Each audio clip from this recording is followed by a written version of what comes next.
सीखना है तो चींटियों से सीखिए कि संघर्ष क्या है, हिरन से पूछो कि जीवन क्या है, और ये भी पूछो कि जिंदगी क्या है। हिरन का जवाब होगा, जीवन एक युद्ध भूमि मात्र है और जिंदगी एक युद्ध। सफलता जितनी बड़ी चाहिए उतने ही बड़े एक्शन लेने होंगे, उतना ही एफर्ट करना पड़ेगा, उतना ही हार्डवर्क करना पड़ेगा।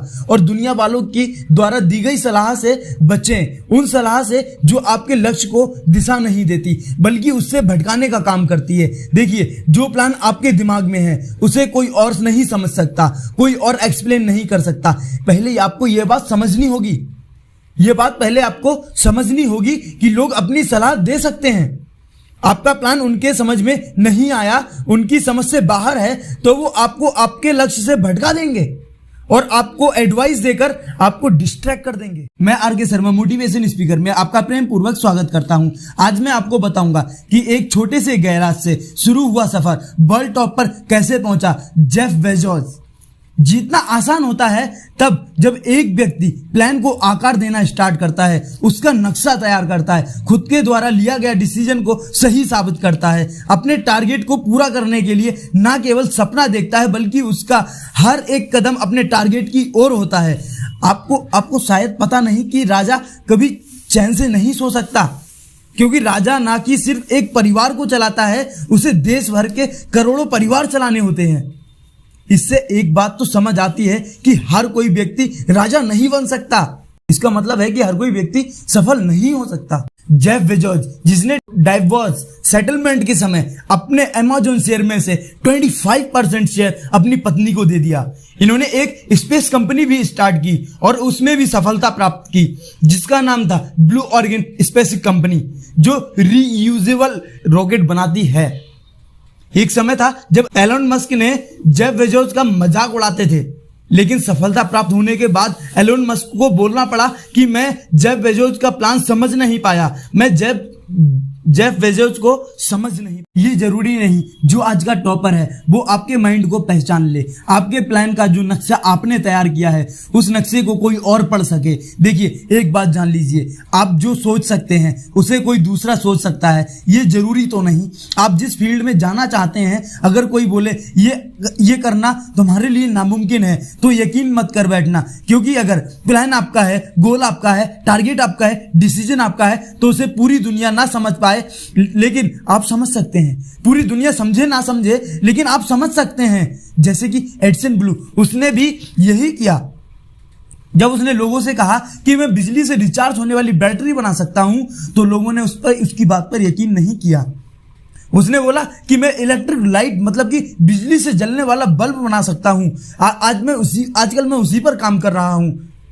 लोगों ने उसकी उस बात पर भी यकीन नहीं किया और उसका मजाक उड़ाया। जेफ बेजोस ने जब एलोन मस्क से ब्लू ऑरिजिन स्पेस कंपनी खोलने की बात की तो एलोन मस्क ने भी जेफ बेजोस का मजाक उड़ाया और कहा मुझसे कंपटीशन हो ही नहीं सकता। हालांकि बाद में एलोन मस्क ने यह भी कहा कि मैं जेफ बेजोस को समझ नहीं पाया। इससे एक बात तो समझ आती है कि जितनी ऊंचाई पर जाना है उतनी ही सीढ़ियां चढ़ सकते हैं, और जितनी सीढ़ियां चढ़ सकते हैं उतनी ही ऊंचाई तक पहुंच सकते हैं। आप 10 सीढ़ियां चढ़कर 25वें फ्लोर पर नहीं पहुंच सकते। 25वें फ्लोर पर जाने के लिए जितनी सीढ़ियां हैं उन्हें कंप्लीटली चढ़ना पड़ेगा, तभी आप 25वें फ्लोर तक पहुंच सकते हैं। एडिसन ब्लू, जेफ बेजोस, इन्होंने भी कुछ ऐसे ही प्रोसेस पर काम किया। इन दोनों की बायोग्राफी पढ़िए। इन्होंने सफलता एक बार में हासिल नहीं की, एक एक सीढ़ी चढ़कर सफलता हासिल की। देखिए, अगर आप दुनिया के सबसे सफल इंसान बनना चाहते हैं तो आपको सबसे पहले सामने वालों की जरूरत को समझना होगा। जैसे जेफ बेजोस, जब इन्होंने 1986 में प्रिंसटन यूनिवर्सिटी से कंप्यूटर एंड इलेक्ट्रिकल इंजीनियरिंग की, उसके बाद में इन्होंने डीए सॉस कंपनी में नौकरी मिल गई, जो कि एक म्यूचुअल फंड कंपनी थी। जेफ बेजोस यहां जल्दी प्रमोट हो गए और वाइस प्रेसिडेंट बन गए। ये बहुत बड़ी अचीवमेंट थी लोगों की नजर में, क्योंकि इनकी सैलरी काफी अच्छी थी। लेकिन जेफ बेजोस ने देखा कि हर साल इंटरनेट 23,000% की ग्रोथ से बढ़ रहा है। यहां से स्टार्ट हुई जेफ बेजोस की सफलता की कहानी। यहां पर उन्होंने लिया एक बहुत बड़ा रिस्क, जिसने उन्हें बुलंदियों पर पहुंचा दिया, जिसने उन्हें आसमान पर पहुंचा दिया, आसमान की बुलंदियों पर पहुंचा दिया। रिस्क लेना चाहिए, रिस्क लेना पड़ता है, लेकिन रिस्क लेने का मतलब यह नहीं कि जिस फील्ड में घुसना चाहते हो उसकी कोई इंफॉर्मेशन ही नहीं है, उसकी कोई जानकारी ही नहीं, यही नहीं पता कि मैं किस दिशा में चल रहा हूं, मैंने फैसला सही लिया या गलत, पर ले लिया।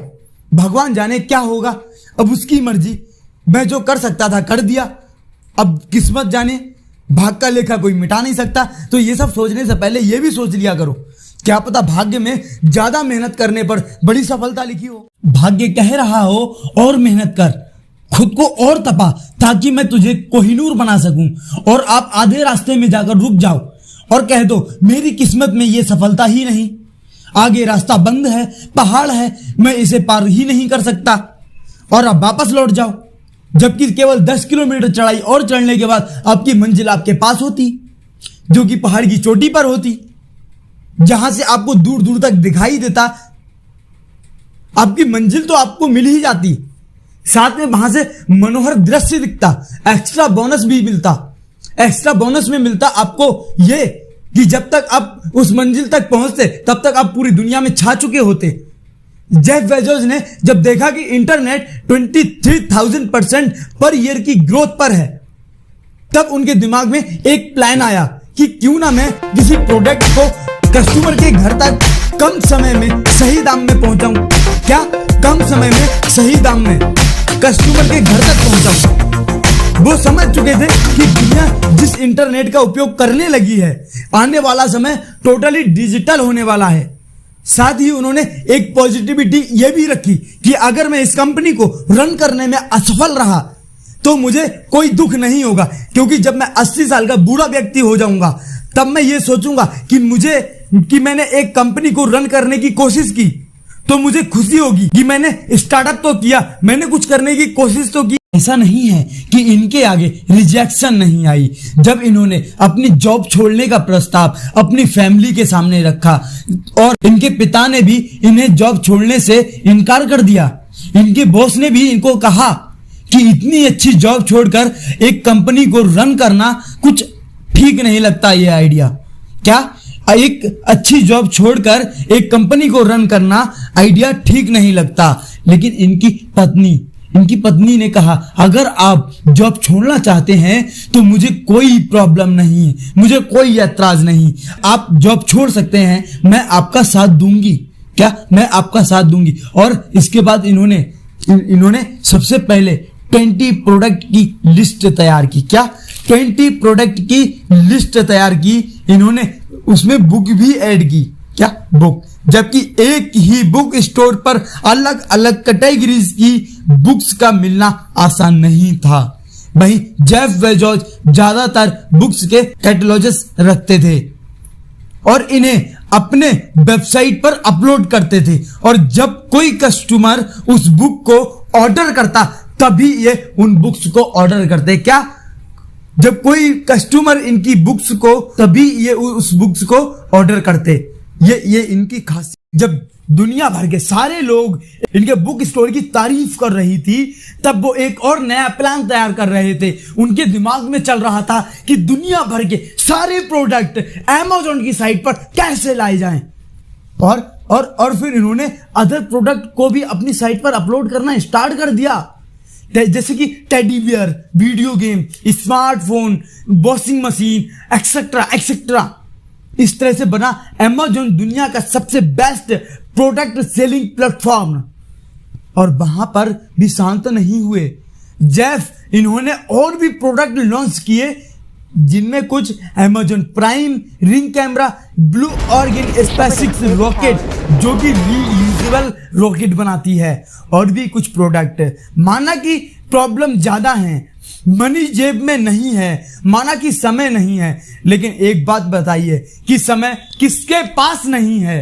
समय किसी के पास नहीं है माना, लेकिन यह बताइए कि समय किसके पास नहीं है। समय समय सबके पास बराबर है, किसी के पास ना तो कम समय है और ना ही किसी के पास ज्यादा समय है। बात डिसिप्लिन और विजन की है। डिसिप्लिन है तो समय बहुत ज्यादा है, डिसिप्लिन नहीं है तो 24 घंटे भी कम है, क्योंकि आप इंजॉय कर रहे हैं, आपने कंफर्ट जोन को पकड़ रखा है, आलस से बाहर आना नहीं चाहते, तो आप 24 घंटे को भी सोचने और सोशल मीडिया में गुजार देंगे। लेकिन अगर आपका कोई विजन भी है, साथ में आप डिसिप्लिन से रहना पसंद करते हैं, हार्ड वर्क स्मार्ट तरीका आपकी पहचान है, तो आप सक्सेस हो सकते हैं। फील्ड चाहे कोई भी हो, लेकिन एक जिद होनी चाहिए। मंजिल तो रहती है कदमों के नीचे, लेकिन सीने में आग होनी चाहिए। Thank you my all India.